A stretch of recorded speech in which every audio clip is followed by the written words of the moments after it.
Graça e paz, queridos. Nós estamos aqui nesse momento para trazermos aqui uma breve reflexão da palavra do Senhor. Eu quero ler aqui em Judas, um capítulo só. Eu quero ler aqui alguns versículozinhos que diz assim, a partir do versículo 3. Amados, procurando eu escrever-vos com toda diligência acerca da comum salvação, tive por necessidade escrever-vos e exortar-vos a batalhar pela fé que uma vez foi dada aos santos, porque se introduziram alguns que já antes estavam escritos para este mesmo juízo, homens ímpios que convertem de dissolução a graça de Deus e negam a Deus, único dominador e Senhor nosso, Jesus Cristo. Mas quero lembrar-vos, como a quem já uma vez soube isto, que havendo o Senhor salvo um povo, tirando da terra do Egito, destruiu depois os que não creram. E aos anjos que não guardaram o seu principado, mas deixaram a sua própria habitação, reservou na escuridão, em prisões eternas, até ao juízo daquele grande dia. Assim como Sodoma e Gomorra, as cidades circunvizinhas, que havendo se corrompido como aqueles, indo após outra carne, foram postas por exemplo, sofrendo a pena do fogo. Contudo, também estes, semelhantemente adormecidos, contaminam a sua carne e rejeitam a dominação e vituperam as autoridades. Amém. Bem, queridos, nós temos aqui uma palavra aqui interessante, em que o apóstolo ele estava com a intenção de escrever sobre a comum salvação, mas depois ele sentiu a direção de escrever sobre a apostasia, escrever sobre os falsos mestres, porque ele observou que os falsos mestres estavam invadindo a igreja naquela época. Então, a princípio, a intenção era escrever sobre a salvação comum. Mas devido à invasão de falsos mestres na igreja, contaminando e pervertendo os ensinos, trazendo para dentro da igreja ensinos heréticos, então ele achou necessário escrever essa epístola mudando o assunto. Batalhar pela fé, a gente entende, ele fala que nós temos que batalhar pela fé que uma vez nos foi dada, significa que a gente tem que batalhar por aquilo que a gente tem aprendido corretamente na palavra de Deus, porque a defesa da fé vai do nosso conhecimento, no que nós aprendemos corretamente na palavra de Deus, nós temos que entender isso. Então o apóstolo aqui, ele percebeu, as formas como os falsos mestres penetravam de uma forma bem disfarçada e sorrateira dentro da igreja. Nós sabemos que os falsos mestres eles não entram botando a cara, senão as pessoas descobrem e não vão querer nada com eles. Então eles têm a sua técnica, as suas táticas, as suas estratégias para conquistar e ensinar aquilo que bate de frente com a palavra. Ele identificou aqui no versículo 4 alguns tipos de falsos mestres. Por exemplo, os ímpios. Ímpio como? Na sua forma de pensar, na sua forma de viver, de agir. Ele identificou isso. As pessoas não pareciam ímpios, mas na sua forma de pensar eram, porque batiam com a palavra de Deus. E também ele identificou outro tipo de falsos mestres, foi aqueles enganosos, agente de Satanás disfarçado, entendeu? Parece até um cristão, mas não é. Ele se disfarça. A Bíblia diz que também isso aí não é novidade, porque o próprio Satanás ele se transfigura em anjos de luz. Então não é difícil que seus obreiros também, fraudulentos, se transformem em bons obreiros, aparentemente. Transfiguram-se, E também ele identificou os inimigos da graça de Deus. Quem são os inimigos da graça de Deus? São aqueles que transformam a graça de Deus em libertinagem. Nós estamos debaixo da graça, Deus já perdoou tudo, nada mais é pecado. Eu já tive, né, o desprazer de conversar com pessoas assim, dizendo que não tem mais pecado não, a graça acabou com o pecado. Então, ele pode viver no pecado porque a graça cobre isso tudo. Então, naquele tempo já existia isso, inimigos da graça de Deus. E existiam também outro tipo de mestre, que ele identificou nesse versículo 4. Aqueles que negavam a soberania de Deus. Eles escarneciam, eles zombavam daqueles que serviam a Jesus, né? Aqueles que se submetiam a Jesus, tinham Jesus como Senhor, eles eram escarnecidos, zombados. E como funciona a apostasia? Bem, aqui em 1 Timóteo, capítulo de número 4, aqui diz assim, mas o Espírito expressamente diz que nos últimos tempos apostatarão alguns da fé, dando ouvido a espíritos malignos, espíritos enganadores e doutrinas de demônios, pela hipocrisia de homens que falam mentira, tendo cauterizado a sua própria consciência. Então, como é que a apostasia funcionava? Primeiramente, o Espírito Santo, através do apóstolo Paulo, diz que nos últimos tempos alguns apostatarão da fé. Existe uma diferença na minha visão daquele que apostata da fé e daquele que se desvia. Aquele que se desvia dos caminhos do Senhor pode ser até um filho pródigo que desviou, mas depois, quando ele vê que a besteira que ele fez, ele sente vontade de voltar. Quantos eu já vi desviado, que pedia oração, queria voltar. A pessoa se enterra tanto no pecado, se afasta de Deus, paga um preço caro, às vezes quer voltar, não consegue, né? Então, são pessoas que querem voltar. Agora, o apóstata é aquele que se desvia, se afasta e se torna inimigo do Evangelho. Entendeu? Aí você vai dizer, mas ele podia nem ter sido se convertido, aí eu não sei. Eu sei que ele era crente e agora apostatou da fé, voltou para a antiga religião dele, crucificou a Cristo de novo e se tornou inimigo de Cristo. Então esse apostatou da fé e vai tentar tirar outros. Agora aqueles que desviou, não. Ele não quer tirar ninguém da igreja, ele quer se libertar para poder voltar a servir a Deus de novo, os que querem voltar. Alguém pode se desviar, não se tornar inimigo de ninguém, mas não volta. Aí é outra história, né? Mas aqui o Espírito diz que nos últimos tempos apostatarão alguns da fé. Como que essas pessoas vão se apostatar da fé? Dando ouvidos a espíritos enganadores, demônios. Mas como que eu vou dar ouvido? É dar atenção. Tem pessoas que eles se metem em muitas situações que ele não tem estrutura, entendeu? Tem pessoas que ele quer conhecer tudo, quer saber tudo e dá ouvido a muitas pessoas. Aqui a Bíblia está dizendo dar ouvido é você prestar atenção. Aquilo que não interessa, amigo, dispensa. Às vezes você não tem estrutura para estar em... Tem pessoas que querem fazer pesquisa de religiões, de satanismo, e disso, e daquilo, e ele fica ouvindo e dá ouvido às pessoas que são usadas pelo diabo para ele não servir a Deus. Você está perdendo seu tempo na igreja, você está assim, está assado, tem coisa melhor para fazer, e ele é fraco, ele dá ouvido. Mas isso é o diabo usando essas pessoas, entendeu? Então, muitas vezes a pessoa se apostata. A Bíblia não está dizendo que muitos, mas tem alguns que vão se apostatar da fé, porque vão dar ouvido a espíritos enganadores e doutrinas de demônio. Doutrinas de demônio são aquelas doutrinas que é quase igual à da Bíblia, parece até doutrina bíblica. Parece, mas não é. Entendeu?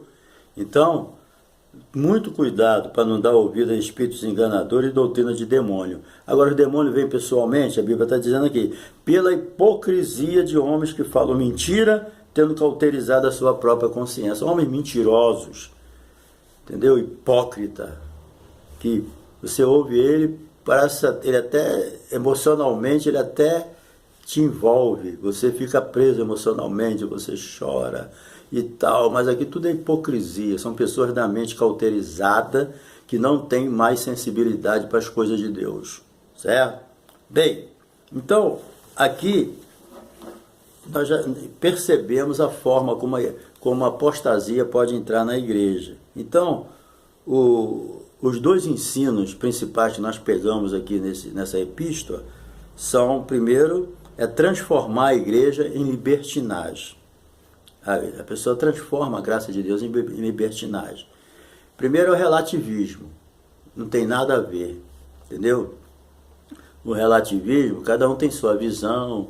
O que é pecado para você não é para mim. Mas para poder o relativismo funcionar, o que os falsos mestres têm que fazer primeiro? Tirar a autoridade da Bíblia. Porque se eu tirar a autoridade da Bíblia, eu vou perder o meu norte. Então, a primeira coisa que eles fazem, a Bíblia não é inspirada, a Bíblia não tem autoridade, então você fica sem aonde você se firmar. Entendeu? Então, o que eles ensinam? Não, transforma a graça de Deus em libertinagem. Não, nós estamos debaixo da graça, isso aí não é mais pecado, não. A mentira não é pecado, a fofoca não é pecado, o adultério não é pecado, o 7-1 não é pecado, nada é pecado mais. Nós estamos debaixo da graça. Então, transforma a graça de Deus em libertinagem. E o relativismo, entendeu? Isso é pecado para você, mas não é para mim. Bem, o pecado não é uma visão humana. O pecado, ele é mostrado na palavra de Deus. Inclusive, no original, né, o pecado, hamartia, ele significa errar o alvo. A raiz dele é essa, é errar o alvo. Deus estabeleceu um alvo para o homem. E quando o homem erra esse alvo, não segue o alvo que Deus estabeleceu para ele, é o pecado, entendeu? E eles também ensinavam que a graça permite a liberdade das pessoas viver como quiser. É lógico, o apóstolo Paulo escreveu, nem tudo que é lícito nos convém. Eu posso viver do jeito que eu quiser, mas a Bíblia diz que de tudo eu vou dar conta. Você não tem o livre-arbítrio? O nosso livre-arbítrio é limitado. Tá certo que a gente não pode fazer tudo. Ele é limitado. Mas olha, você vai dar conta do que você faz. Entendeu? Então, esse negócio de eu posso viver como eu quiser, eu tenho que examinar a Bíblia. O que a Bíblia diz? A Bíblia é a nossa regra de fé e prática. Não tem outra. Não siga o homem, não. Siga o que está na palavra. Se o homem ensina a palavra, amém. Aí está certo. Mas eu sigo o homem através de Jesus. Ok? Então, a Bíblia diz que a graça de Deus, olha só, eles transformam a graça de Deus em libertinagem. Mas a Bíblia diz que a graça de Deus, aqui em Tito, capítulo 2, versículo 11, diz assim, porque a graça de Deus se há manifestado trazendo salvação a todos os homens, ensinando-nos que renunciando, rejeitando a impiedade, as concupiscências do mundo, vivamos nesse presente século, sóbria, justa e piamente, aguardando a bem-aventurada esperança e o aparecimento da glória do grande Deus e nosso Salvador, Senhor Jesus Cristo. Então, a graça de Deus, ela não é essa libertinagem que as pessoas ensinam por aí, não.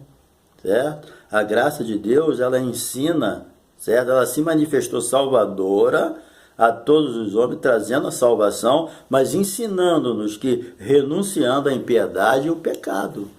Então, a graça de Deus, ela é ainda, ela é mais exigente do que a lei. Está entendendo? Porque quem rejeita a graça está rejeitando o Filho de Deus, não está rejeitando um sacrifício de animal, não. Entendeu? Então, o apóstolo também aqui, ele traz alguns exemplos do Velho Testamento. Então, olha só, ele diz aqui, no versículo 5, que Deus tirou um povo do Egito, o povo de Israel, depois destruiu os que não creram. Por que Deus destruiu os que não creram? Primeiro, olha só, gente, é difícil você acreditar que as pessoas não creram. Olha só, eles viram as pragas do Egito, as pragas lá que aconteceu.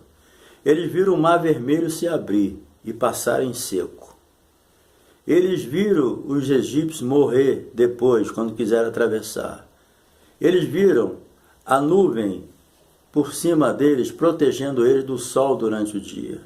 Eles viram o fogo à noite por cima deles, aquecendo eles por causa do frio e protegendo dos animais. Eles viram maná todo dia descendo do céu para eles fazer a comida do jeito que eles quisessem. Eles viram água sair da rocha. Gente, é muito milagre que esse povo viu e não creram, morreram. Entendeu? Eles não tinham, tá igual o povo judeu, queriam matar Lázaro porque era o testemunho de que ele foi ressuscitado. Em vez deles aceitar Jesus como Messias, eles não queriam matar Lázaro para acabar com o testemunho de Jesus da ressurreição de Lázaro. É uma situação, né? Incredulidade. Ele também mostra aqui que os anjos, né, que eram privilegiados, os anjos também, Deus não perdoou os anjos. Os anjos que pecaram, que acompanharam Satanás, eles foram expulsos também, Deus não perdoou. Então ele está dando exemplo, olha, vocês olhem o que aconteceu com o povo israelita, vocês olhem o que aconteceu com os anjos, vocês olhem o que aconteceu com Sodoma e Gomorra. Deus destruiu Sodoma e Gomorra, que vivia na sodomia, na impiedade. Vocês olhem que Deus também não perdoou o mundo antigo, só salvou Noé e a família dele. Deus mandou um dilúvio e destruiu tudo, só salvou Noé. Então ele traz esses exemplos aqui do Velho Testamento para que o povo entenda que Deus não é Deus de brincadeira. As pessoas ficam aqui, estamos na dispensação da graça, Deus é amor. Deus é amor mesmo, se ele não fosse amor ele já tinha destruído a gente. Mas Deus também é fogo consumidor. Essa mensagem aqui é só para a gente entender que há muitos falsos mestres dentro da igreja, com aparência de piedade. Você não vai sair julgando todo mundo, mas se você tem o Espírito de Deus, todo ensinamento que não bate com a Bíblia, abre teu olho. Abre teu olho. O negócio de que a Bíblia não tem mais autoridade, que a igreja tem mais autoridade que a Bíblia, não existe isso não. A Bíblia é autoridade sobre a igreja. A igreja tem que seguir o que está escrito na palavra de Deus. Não tem outra saída não. Entendeu? Então os falsos mestres, eles não valorizavam a graça de Deus. Entendeu? Bem, também no versículo 11 ele diz assim: ai deles, porque entraram pelo caminho de Caim, foram levados pelo engano do prêmio de Balaão e pereceram na contradição de Coré. Olha só, esses três exemplos aqui de Caim, Balaão e Corá. Ou Coré, né? Quem era Caim? Todo mundo conhece Caim. Caim matou o seu próprio irmão Abel. Por quê? Porque Deus aceitou o sacrifício de Caim e não aceitou o dele. Então, às vezes, as pessoas, por não procederem bem diante de Deus, eles não aceitam o que você faz. Deus tem que aceitar o dele, não o teu. Mas ele não vê a tua vida, o teu esforço, né? Tem pessoas que é assim. Eles não aceitam a prosperidade das outras pessoas, eles não aceitam que outros sejam recebidos por Deus, que sejam abençoados. Deus abençoou Abel e Caim ficou com raiva disso e matou seu irmão. Entendeu? Então, o caminho de Caim é esse, é o caminho da inveja, do ciúme, da raiva, do ódio. E às vezes a gente não mata o irmão como Caim matou, mas às vezes a gente mata o irmão com uma palavra, mata o irmão com uma calúnia, mata o irmão com uma fofoca, mata com um irmão defamando ele de uma forma bem social, entendeu? Pedindo até oração por ele. Às vezes a gente defama alguém pedindo oração por ele. Ora pelo irmão, porque bababá, e conta a historinha dele, né?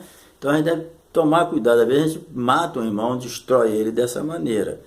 E também pelo engano do prêmio de Balaão. Quem era Balaão? Balaão era uma pessoa que ele era cobiçoso, ele era profeta. No início ele era um profeta de verdade, eu creio, entendeu? Mas aí ele foi subornado por Balaque. Deus falou, ele foi consultar Deus, Deus falou, não. Mas aí ele insistiu, ele falou, não, a grana é alta, eu não vou perder esse dinheiro. Insistiu, aí Deus falou, então vai, né? Aí ele foi. Então, a gente percebe que ele era cobiçoso, ele era ganancioso, ele gostava de honrarias, ele amava o dinheiro. Dinheiro é bom, não vai dizer que o dinheiro não presta não, que tu é doido. Dinheiro é muito bom. Lá em Eclesiastes diz que o dinheiro responde por tudo. Agora, o amor ao dinheiro, a cobiça, que leva até as pessoas a roubar, a matar, a se corromper, aí já é outra história. O amor ao dinheiro é que é o grande problema. A cobiça, né? Então, esse Balaão era assim. Ele insistiu, Deus permitiu. E ele ensinou depois Balaque a colocar tropeço para o povo de Israel. E conseguiu ter algum intento. Mas depois ele morreu numa batalha, né? Então, a gente não pode ser levado pelo engano do prêmio de Balaão, porque o dinheiro engana. Quantas pessoas hoje estão até atrás das grades por causa da cobiça, por causa da corrupção?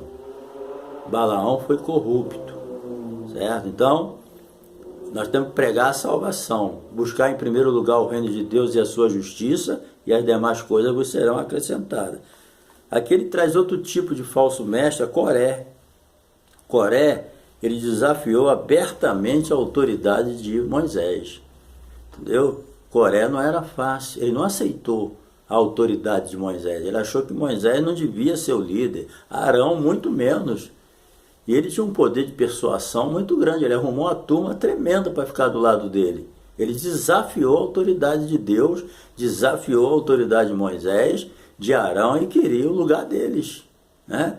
Então, eu acho isso é o grande problema. Existem muitos Coré por aí. Olha, se a pessoa está numa igreja, ele não aceita a administração do pastor, ele não concorda com a visão do pastor, por que ele não vai procurar outra igreja? Por que ele não vai embora para outra igreja? Fica ali atrapalhando o pastor, né? Eu acho que a gente pode discordar. Você não é obrigado a concordar com tudo. Tem coisa que você não concorda, eu também não. Mas eu aceito. Por quê? Porque eu não sou o pastor da igreja. Eu já fui pastor da igreja, quando eu era pastor, presidente. E muita gente não concordava comigo. O que eu ia fazer? A visão que me deu foi Deus, então eu entendo isso. Se eu estou num lugar, eu posso não concordar com a visão da pessoa, mas eu tenho que ficar na minha, orar pela pessoa. Eu não posso virar um Coré, fazer uma revolta dentro da igreja, ficar fazendo a cabeça das pessoas contra o pastor. Isso não é de Deus. A mesma porta de entrada é a mesma porta da saída. Quando a pessoa vê, se andar dois juntos não há acordo, então cada um vai procurar o seu caminho. Mas não fazer como Coré. Coré não aceitava a orientação de Moisés, não aceitava a orientação de Arão, e por causa disso ele perdeu a bênção. Deus falou: quem é você para se levantar contra meu ungido?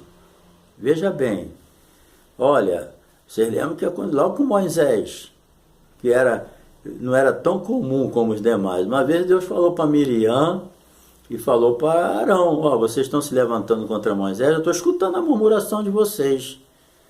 Olha, com vocês é diferente, com vocês eu falo em visão, revelo, em sonho, mas com Moisés é diferente, é face a face. Quem são vocês para ficar falando mal de Moisés?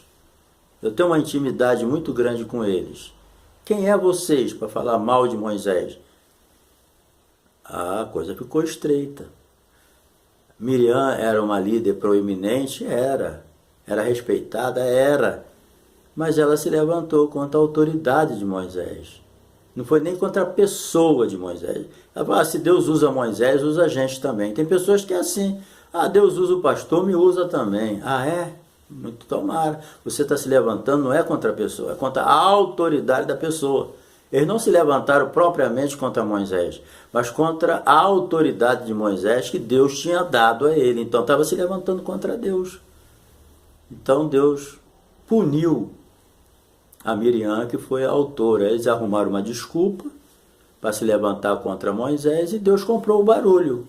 Toda vez que alguém se levantar contra a tua autoridade, você pode crer que Deus mesmo vai agir, certo? E ela teve que ficar 7 dias, ficou leprosa, envergonhada, e 7 dias fora do arraial.